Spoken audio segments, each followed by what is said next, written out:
पर दिल्ली से हमारे संवाददाता प्रकाश प्रियदर्शी बने हुए हैं, उनसे समझ लेते हैं कि इस वक्त वहाँ क्या चल रहा है। प्रकाश, क्योंकि कानून एक बार जब पारित होता है उसको वापस लेने की भी बात होती है, उसको वापस लेने का भी प्रावधान होता है। क्या प्रक्रिया इस वक्त होगी, क्योंकि पीएम ने साफ तौर पर कहा कि अब जो विंटर सेशन स्टार्ट होगा उसमें इस कानून को वापस लेने का एक संवैधानिक प्रक्रिया शुरू होगी। तो पहले आपसे कि प्रोसेस को समझना चाह रहे हैं कि आगे अब होगा क्या।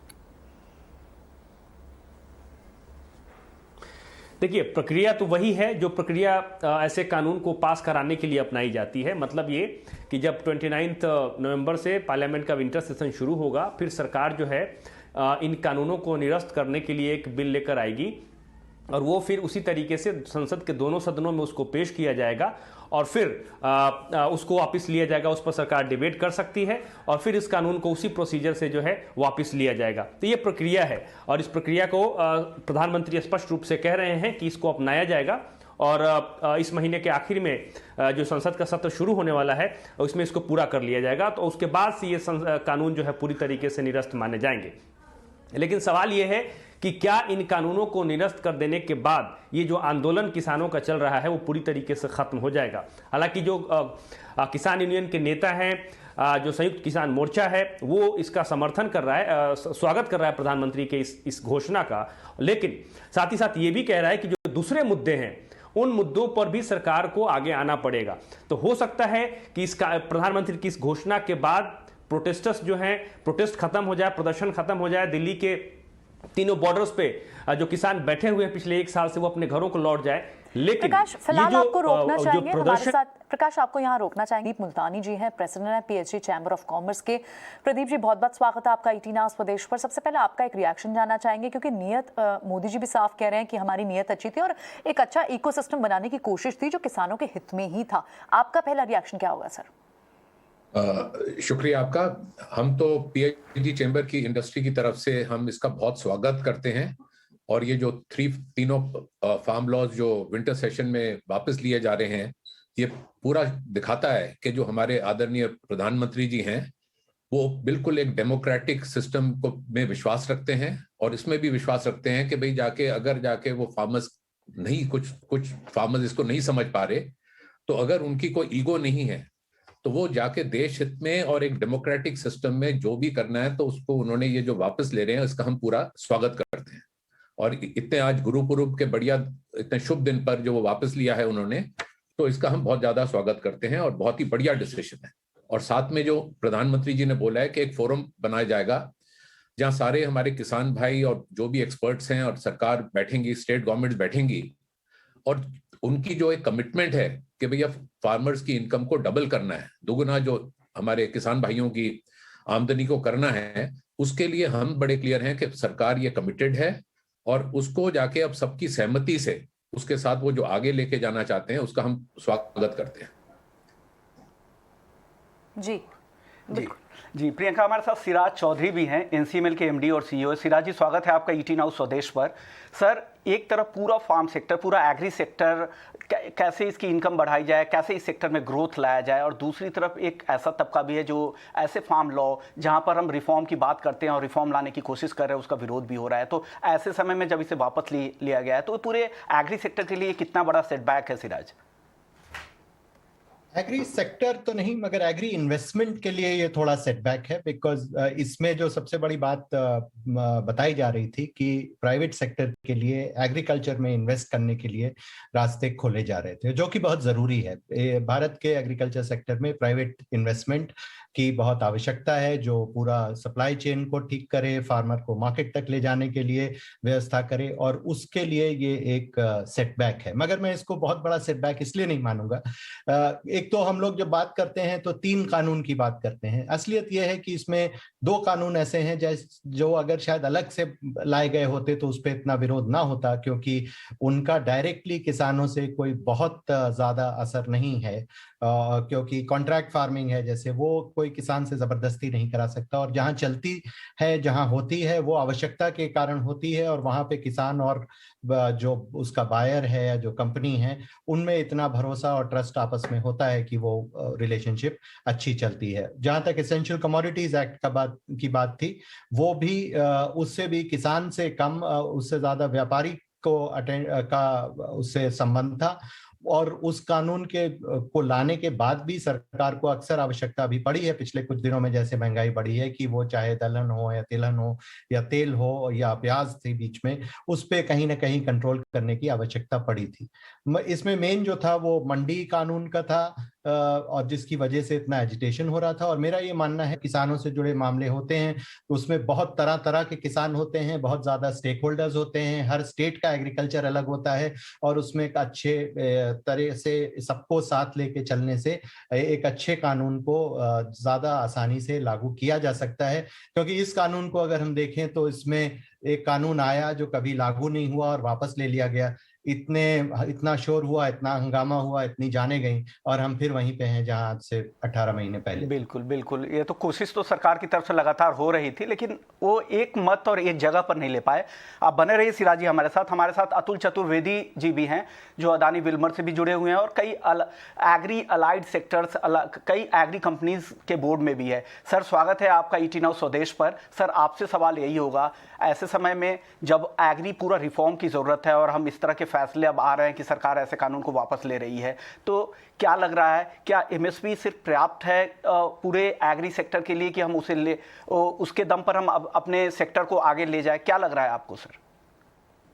देखिए बिश्मोहन जी, मैं सबसे पहले तो अपने प्राइम मिनिस्टर साहब को मुबारकबाद देना चाहूंगा कि उनने बहुत बड़प्पन दिखाया, और जहां तक ये एग्री रिफॉर्म्स का इनका रिपीलिंग की बात है, उसको मैं आज की तारीख में एक नॉन इवेंट मानता हूं। अगर आप देखें तो पिछले 18 महीने पहले जब ये लागू हुआ था, तब से आज तक वो इम्प्लीमेंट तो हो ही नहीं पाया। बाद में अपना सुप्रीम कोर्ट भी इन्वॉल्व हो गया, तो कहीं ना कहीं ये जो एजिटेशन हो रहा था, इससे लोगों को तंग ही किया, और इसका कोई नतीजा ग्राउंड लेवल पे नहीं आया। जहां तक आपकी ये बात है कि एमएसपी ही क्या अपने किसानों को फायदा दे सकता है, मेरा तो ये मानना है कि एमएसपी अकेला किसानों को फायदा नहीं दे सकता। अगर अपने यहाँ की प्रोडक्टिविटी देखिए तो आज हर जिन्स में 50% से कम है वर्ल्ड के एवरेज से। तो अगर कहीं ना कहीं कंज्यूमर और किसान में अगर जद्दोजहद होगी तो कंज्यूमर ही जीतेगा। तो कहीं ना कहीं जैसे आज की तारीख में भी देख लीजिए, गवर्नमेंट्स ने एडिबल ऑयल की ड्यूटीज घटाई, और फिर वापस एसेंशियल कमोडिटीज एक्ट जो गवर्नमेंट ने already under farm laws withdraw किया था, उसको वापस लागू किया। तो मेरा तो ये मानना है कि ये लॉज जो हैं बढ़िया लॉज थे, बट इनका जो स्टेक होल्डर्स को सबको साथ लेके और समझा बुझा के पहले वो नहीं किया गया। मुझे एक डर अब ये लग रहा है कि जो गेहूं और चावल का साइकिल है पंजाब और हरियाणा में, वो जो हम लोग सोच रहे थे कि शायद कहीं ना कहीं उसमें रुकाव आए और देश को जिस चीज की ज्यादा जरूरत है शायद उसका फायदा हो। हम लोग सोच रहे थे कि शायद ऑयल सीड का कल्टीवेशन पंजाब हरियाणा में बढ़ेगा, क्योंकि अगर पंजाब हरियाणा के किसान ने जैसे अपने यहाँ ग्रीन रेवोल्यूशन लेके आया था, तो हम लोगों का तो ये फर्म ओपिनियन है कि अगर पंजाब और हरियाणा के किसान को हम लोग कन्विंस कर दें तो येलो रेवोल्यूशन या मस्टर्ड का रेवोल्यूशन हिंदुस्तान में ये किसान ला सकते हैं। तो कहीं ना कहीं जब तक अपने यहाँ की प्रोडक्ट पर दिल्ली से हमारे संवाददाता प्रकाश प्रियदर्शी बने हुए हैं, उनसे समझ लेते हैं कि इस वक्त वहाँ क्या चल रहा है। प्रकाश, क्योंकि कानून एक बार जब पारित होता है उसको वापस लेने की भी बात होती है, उसको वापस लेने का भी प्रावधान होता है, क्या प्रक्रिया इस वक्त होगी? क्योंकि पीएम ने साफ तौर पर कहा कि अब जो विंटर सेशन स्टार्ट होगा उसमें इस कानून को वापस लेने का एक संवैधानिक प्रक्रिया शुरू होगी। तो पहले आपसे कि प्रोसेस को समझना चाह रहे हैं कि आगे अब होगा क्या? देखिए, प्रक्रिया तो वही है जो प्रक्रिया ऐसे कानून को पास कराने के लिए अपनाई जाती है। मतलब ये कि जब 29 नवंबर से पार्लियामेंट का विंटर सेशन शुरू होगा, फिर सरकार जो है इन कानूनों को निरस्त करने के लिए एक बिल लेकर आएगी, और वो फिर उसी तरीके से संसद के दोनों सदनों में उसको पेश किया जाएगा और फिर उसको वापस लिया जाएगा। उस पर सरकार डिबेट कर सकती है और फिर इस कानून को उसी प्रोसीजर से जो है वापस लिया जाएगा। तो ये प्रक्रिया है और इस प्रक्रिया को प्रधानमंत्री स्पष्ट रूप से कह रहे हैं कि इसको अपनाया जाएगा और इस महीने के आखिर में जो संसद का सत्र शुरू होने वाला है उसमें इसको पूरा कर लिया जाएगा। तो उसके बाद से ये कानून जो है पूरी तरीके से निरस्त माने जाएंगे। लेकिन सवाल ये है कि क्या इन कानूनों को निरस्त कर देने के बाद ये जो आंदोलन किसानों का चल रहा है वो पूरी तरीके से खत्म हो जाएगा। हालांकि जो किसान यूनियन के नेता हैं, जो संयुक्त किसान मोर्चा है, वो इसका समर्थन कर रहा है, स्वागत कर रहा है प्रधानमंत्री के इस घोषणा का। लेकिन साथ ही साथ ये भी कह रहा है कि जो दूसरे मुद्दे हैं उन मुद्दों पर भी सरकार को आगे आना पड़ेगा।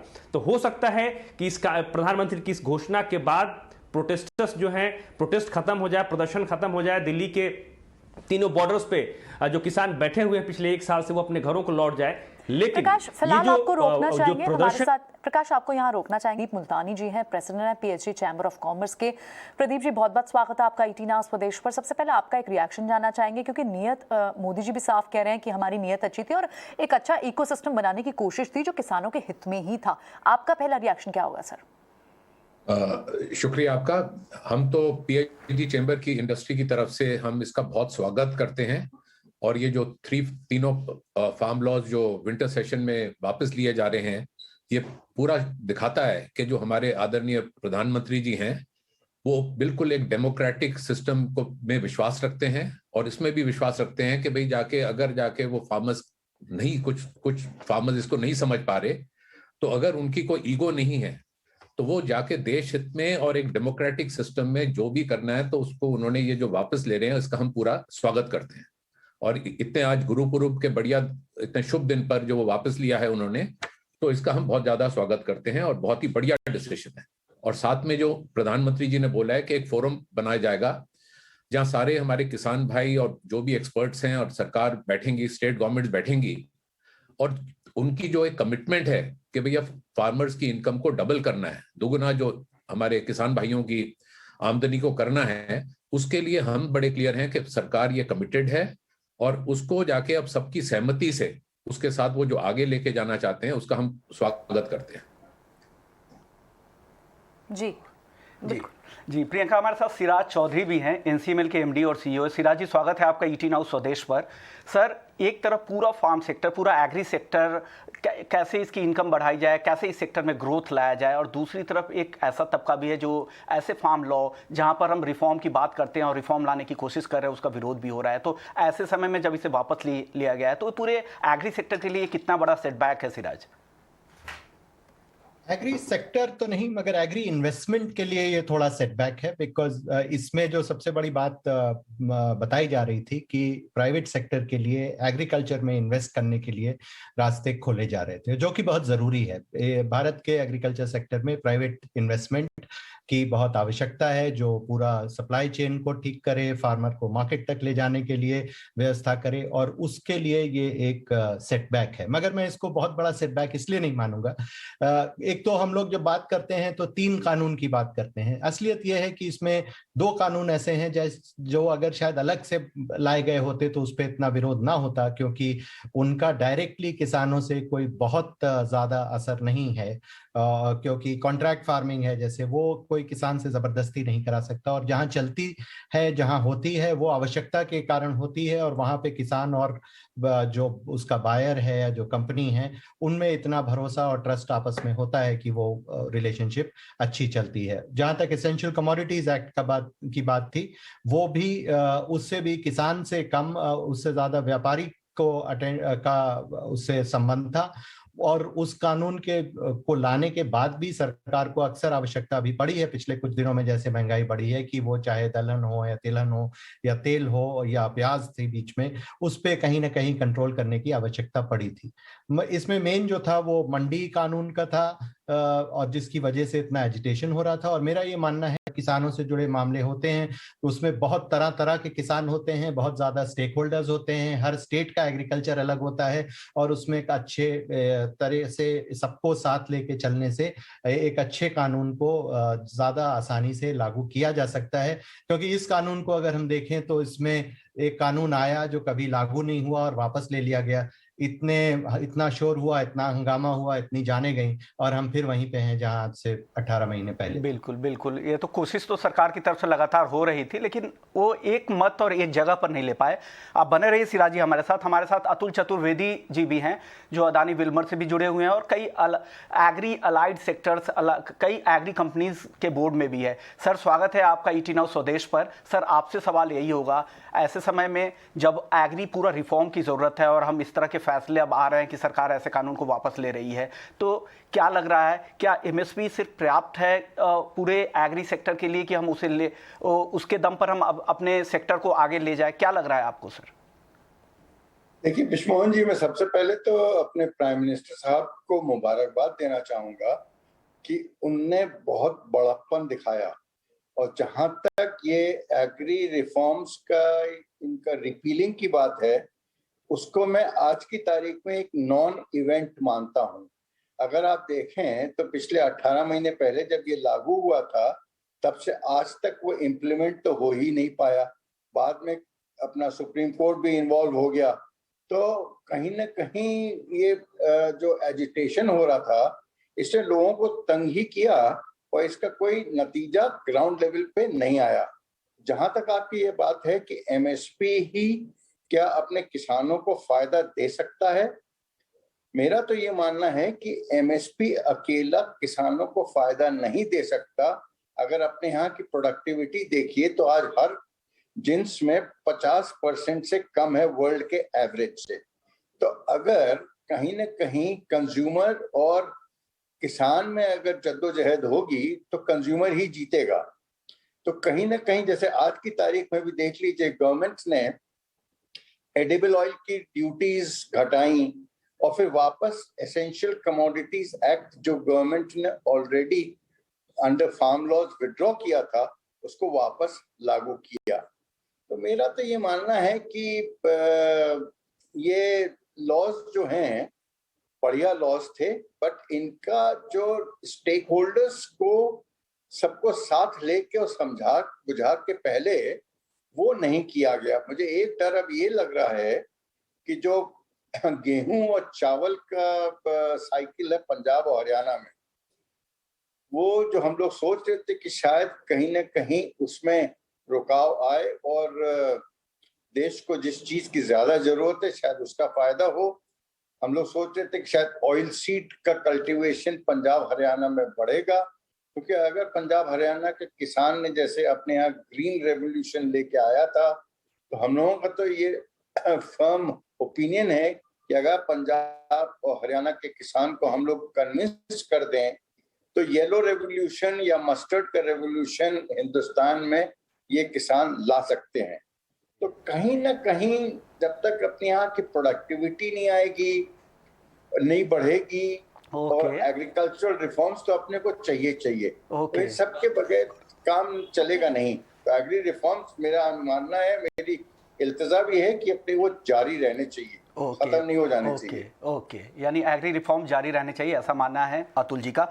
प्रदीप मुल्तानी जी भी हमारे साथ है। सर अगर हम प्रोडक्टिविटी की बात कर रहे थे अतुल जी, अगर प्रोडक्टिविटी की बात करें तो ग्लोबल हम बाकी देशों के मुकाबले हम 50 औसत जो उनका औसत है उनके मुकाबले 50% से भी कम है। तो ऐसे में बिना रिफॉर्म के कैसे हम गाड़ी को आगे ले जाएंगे? आपका टेक क्या होगा मुल्तानी जी? देखिए, एक बात तो जरूर है कि 1947 में हमें आजादी मिली और आज तक भी अगर हमारे किसान आत्महत्या करते हैं तो कुछ ना कुछ इस पे करना जरूर चाहिए, क्योंकि हमारे खुद भाई हैं, हमारे देश के सदस्य हैं। तो हम